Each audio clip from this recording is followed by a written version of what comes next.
Hi, and welcome to another edition of Conversations.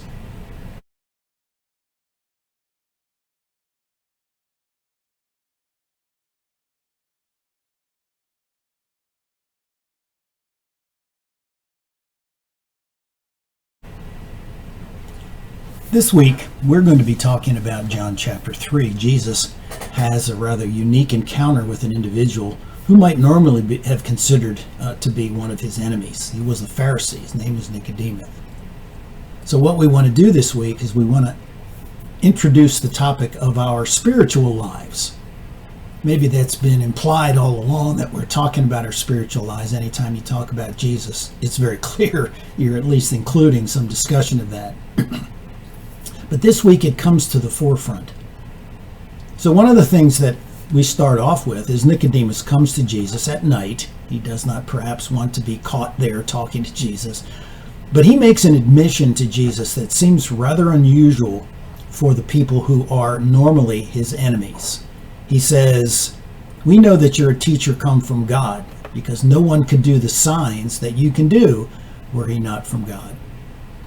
Let's take a moment. Stop the camera, take a look at John chapter 3, and then come back and we'll finish the rest of the conversation.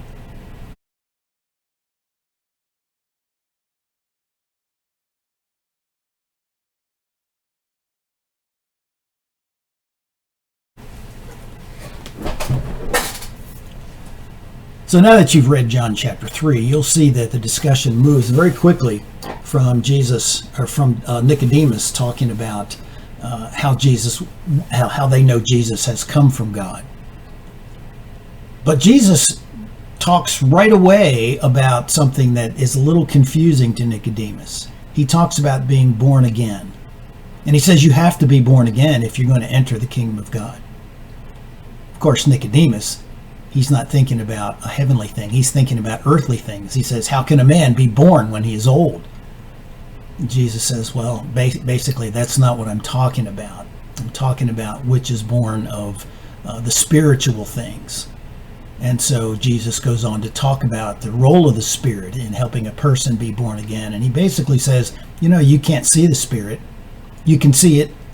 You can see its effects like you can see the effects of the wind, but you can't see the wind itself.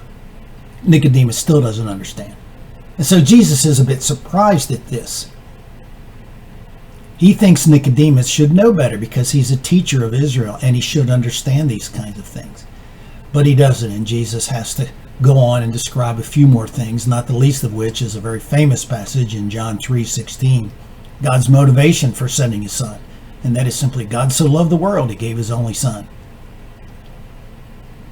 We move a little bit further along, however, and by the time we get to John the Baptist in the end of this, we hear John's words, and they may be John the Baptist's words, they may be John the Apostle's words. It works either way, because in verses 31 through 36, we have this commentary simply saying that if you want to understand things of heaven, you have to believe in Jesus, because he's the one who came from heaven. That's been John's point all along. Jesus is something more than just another human being, even though he is human completely. He is fully human, and the doctrine that has finally been decided, or finally been understood, I should say, by the church is that he is fully God and fully human at the same time. Great mystery, but one of the essential doctrines of our faith. The fact is, John will say at some point, you just have to listen to Jesus because he speaks the things that his Father in heaven has told him. And if you don't understand those things, you really don't get the spiritual things of the world. You don't really fully understand what the Spirit is all about, and certainly what it means to be born again. But it is an important point here to make, that John is simply trying to tell us, you got to get this Jesus guy, otherwise you're really not getting spiritual things, other than perhaps spiritual things as you understand them yourself, as you try to understand what is deep within you. That's not where spiritual understanding comes from. It comes from an outside source. That's the point. Think about that this week. Have a little conversation about that. You may feel like you're a perfectly spiritual person. a spiritually mature person. But think about what John chapter 3 is telling us, and think about the context of what Nicodemus says as well as what John the Baptist says. Talk about how important it is to be a spiritual person, or should I say, to understand that spiritual side of us in reality. Next week, we'll talk about John chapter 4, a very interesting case of a Samaritan woman who was simply out getting some water. See you next time.